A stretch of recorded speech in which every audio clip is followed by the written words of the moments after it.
হযরতে ফাতেমাতুজ জোহরা রাদিয়াল্লাহু তাআলা আনহা নিজের বাড়িতে মুসাল্লা বিছাচ্ছে। হযরতে ইমাম হাসান হোসেন রাদিয়াল্লাহু তাআলা আনহু ওই মুসাল্লার উপরে গিয়ে বসে গিয়েছেন। হযরতে মা ফাতেমা রাদিয়াল্লাহু তাআলা আনহা তখন বলতেছিল, বেটা ইমাম হাসান হোসেন, বলো তোমরা এই জায়গাতে কিসের জন্য বসেছ? এই জায়গাটা তো খেলাধুলার জায়গা নাই, এই জায়গাটা একমাত্র নামাজ পড়ার জন্য। ইমাম হাসান হুসাইন রাদিয়াল্লাহু তাআলা আনহু তখন বলতেছিল, আম্মা গো, আমরা এটা ভালোভাবে আমরা জানি এই জায়গাটা খেলাধুলার জায়গা না আম্মা, এই জায়গাটা একমাত্র আল্লাহ পাক রব্বুল আলামিনের ইবাদত করার জন্য এই জায়গাটা। আল্লাহ পাক রব্বুল আলামিনের এই জায়গাটা জিকির আজকার করার জায়গা আম্মা, আমরা ভালোভাবে আমরা জানি আম্মা। তাহলে এই জায়গাতে কিসের জন্য বসেছো বলো বলো? হযরতে ফাতেমাতুজ জোহরা রাদিয়াল্লাহু তাআলা আনহা যেমন এই কথা বলেছে বন্ধু, তখনই ওই টাইমে ইমাম হাসান হুসাইন বলতেছিল, আম্মু গো, কালকে ঈদের নামাজ রয়েছে আম্মু,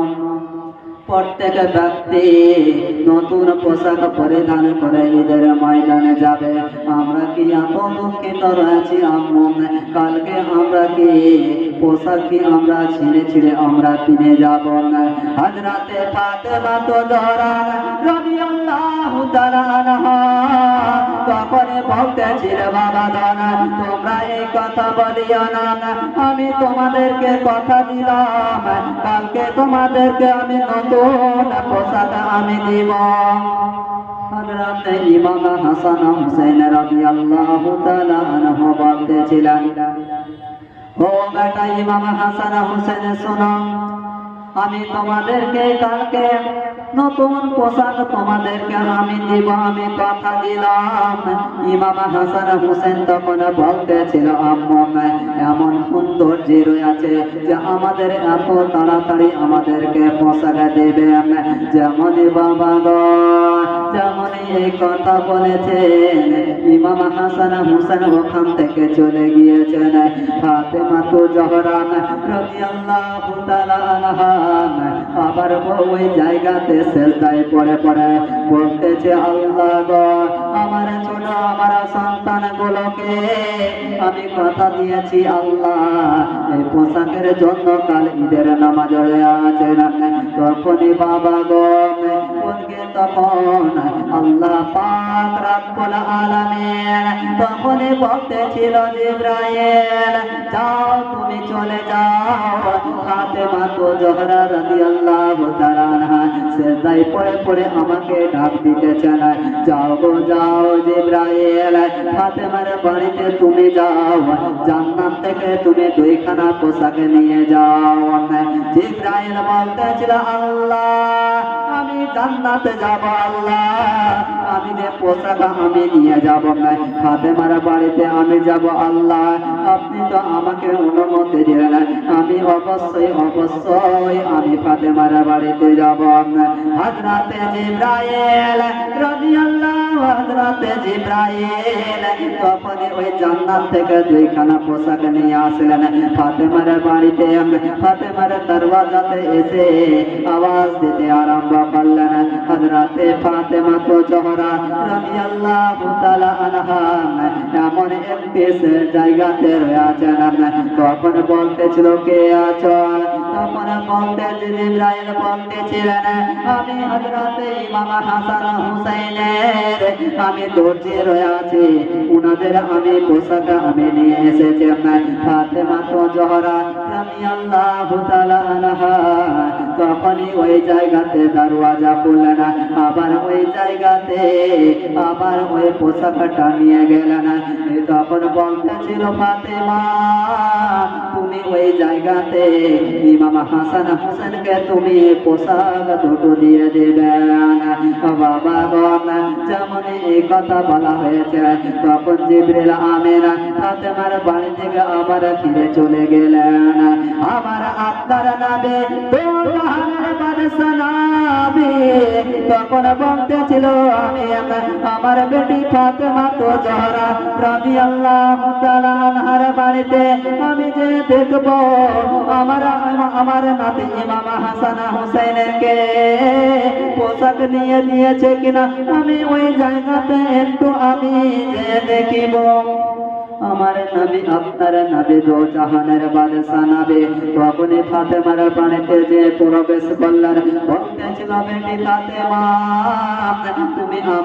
আমার নাতি ইমাম হাসান হোসেনের জন্য তুমি কি পোশাক তুমি নিয়েছ তখন ফাতেমা তো জোহরা রাদিয়াল্লাহু তাআলা আনহা তখন বলতেছিল আব্বা হুজুর আমাকে এমন একটি লোক আমাকে পোশাক দিয়ে গিয়েছে তখন আমি ওই পোশাক পেয়েছি আমার নামে আপনার নামে তো জাহানের বাদশা নবী তখন বলতেছিল বেটি ফাতেমা ওই লোকটি কে রয়েছে তুমি কি জানো বলতেছিল আব্বা হুজুর ওই লোকটি কে রয়েছে আমি তো জানি না ওই লোকটি আমাকে পোশাক আমাকে দিয়ে গিয়েছেন আমার নবী আপনার নামে তো জাহানের বাদশা নবী তখন বলতেছিল বেটি ফাতেমা এমন ওই একটি লোক রয়েছে আমি যেমন নবীদের সরদার উনিও রয়েছে ফেরেশতাদের সরদার ওনার নাম হচ্ছে হযরত জিবরাইল আমি যেমন নবীদের আমি সেরা উনিও রয়েছে ফেরেশতাদের সেরা বাবা গো যেমন এই কথা বললেন তখন বলতেছিল ও বেটি ফাতেমা শোনো তোমাকে যে পোশাকটি দিয়ে গিয়েছেন ওই পোশাকটি তুমি আমার হাতে দিয়ে দাও হযরত ফাতেমা রাদিয়াল্লাহু তাআলা আনহা আমার নবী আপনার নবীকে পোশাকটি দিয়ে দিলেন বলতেছিল আব্বা হুজুর এই পোশাকটি আমি আপনাকে দিলাম আমার ছোট আমার সন্তানগুলোকে আপনি পোশাক পছন্দ মোতাবেক আপনি দিয়ে দেন বড় নাতি ইমাম হাসানকে ডাকলেন আমার নামে নানু ও ভাই ইমাম হাসান শোনো তুমি এখানে আসো ইমাম হাসান রাদিয়াল্লাহু তাআলা আনহু তখন ওই টাইমে এসে বলতেছিল নানা গো আপনি কি আমাকে ডেকেছেন নানা আমার নবী আপনার নবী দোজাহানের বাদশা নবী তখন বলতেছিল ও হাসান তোমাকে ভাই আমি ডেকেছি একটু তখন বলতেছে নানা গো আমাকে কিসের জন্য আপনি ডেকেছেন আমার নবী আপনার নবী দোজাহানের বাদশা নবী তখন বলতেছিল ইমাম হাসান তুমি বলো কোন পোশাকটা তুমি পছন্দ করো তখন বলতেছিল না আমি পোশাক পছন্দ করি না আমি লাল পছন্দ করি না আমি সাদা পছন্দ করি না আমি কালো পছন্দ করি না আমি একমাত্র আমি পোশাক পছন্দ করি সবুজ রং আমি পছন্দ করি মানে বন্ধগণে এই কথা বলা তখন হযরত আমার নবী তখন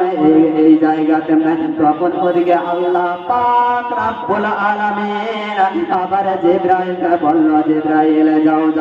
আমার হাবিবকে গিয়ে বলে দাও যে হযরত ইমাম হাসান যে পোশাকটা চেয়েছেন যে পোশাকটা পছন্দ করেছে ওই জায়গাতে আমার হাবিবকে গিয়ে বলে দাও ওই পোশাকের উপরে পানি ছিটা মারবেন আর ওই জায়গাতে রং পরিবর্তন হয়ে যাবে। আর হযরতে জিবরাইল আমার নবী আপনার নবী তো জাহানের বাদশা নবী সাল্লাল্লাহু তাআলা আলাইহি ওয়াসাল্লামের কাছে এসে উপস্থিত হয়ে বলতেছিলেন, ইয়া রাসূলুল্লাহ, ইয়া হাবিবাল নবী গো, আপনার নাতি ইমাম হাসান যে রংটা পছন্দ করেছেন, আপনি ওই জায়গাতে পোশাকের উপরে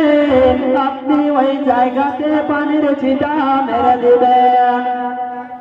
যেমন বন্ধগণ আমার নবী আপনার নবী যেমন পোশাকের উপরে পানিটা ছিটা মেরেছেন, তেমন ইমাম হাসানের পোশাক সবুজ হয়ে গিয়েছেন। তখন বাবা গো আমার নবী আপনার নবী তো জাহানের বাদশা নবী, তখন ওই টাইমে